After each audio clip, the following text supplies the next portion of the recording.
Hi, David Moore with Equity Advantage, IRA Advantage, and we're doing Ask the Experts. And I've got Bob Rene Nelson here with me.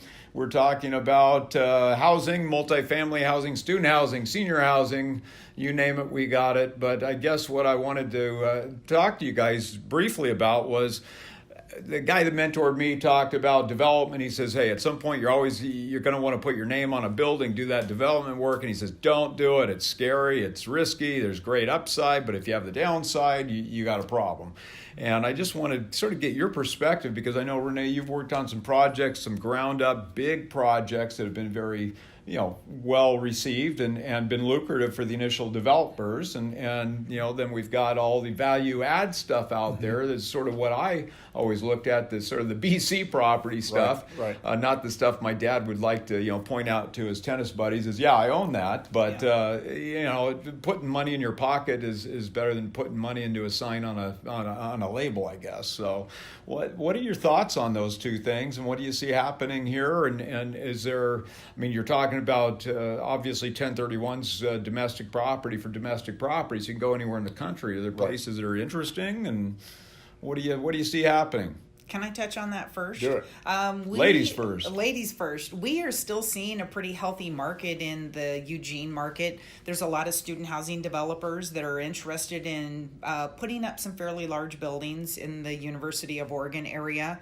My sweet spot is value add. And the reason that I say that is I see a lot of mom and pop operators who have rolled up their sleeves and have earned every dollar that's in their bank account. And that just means a lot to me because of their work ethic. They may not have swung the hammer, but they've managed the properties, they've unplugged toilets, they've mowed lawns as they've built their 8-plex into a 20-plex, and now they own 14 different apartment complexes. And I just see those mom and pop operators and the players that go in and do the value add. And a lot of times for a value add, it may be as easy as going in and spending $4,000 or $5,000 per unit, putting in a new kitchen, a new bathroom, ripping out gross carpet, because a lot of tenants really don't like carpet. They'd prefer those laminate floor type finishes so that it feels a little cleaner to them.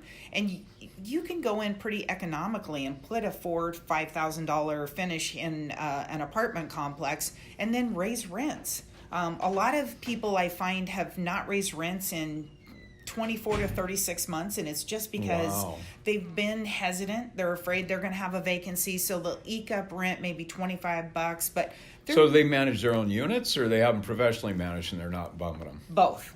I find a lot of times they'll tell their manager, just leave it where it's at, but they're sometimes they're $150, $200 under the market of what current rents are.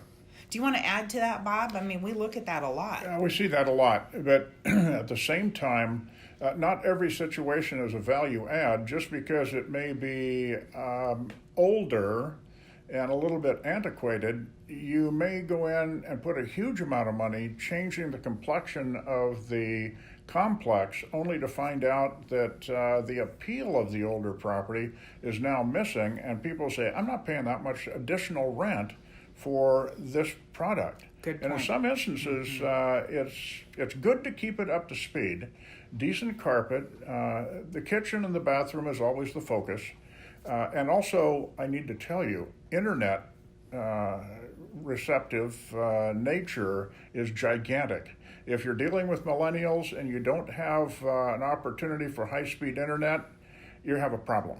That's absolutely going to be a problem. Now, if you're dealing with somebody older like me, I'm just maybe discovering the internet. That's not true at all, but you get the idea. Yeah, right. Yeah. So we see that a lot in the campus area where the landlord will offer free internet to the students as an incentive or a concession. But then what the landlord experiences is all the students are connected with, iPhones and tablets and iPads and stuff. And so then they have black spots where their Wi-Fi doesn't work. And then their tenants are disgruntled. So that does not go well. It's just been a complex situation situation in the last 2 years for a lot of student housing owners who offer free internet, and they're realizing that may not be such a good thing to try to offer anymore. So just as sort of leverage, as they say, when your cable goes out, the first person out there, fastest thing to get fixed in your house is cable these days. But Yes. Interesting time. So now it's the Wi-Fi that's got it. You know, the internet coverage definitely. Hands down. Back when I was a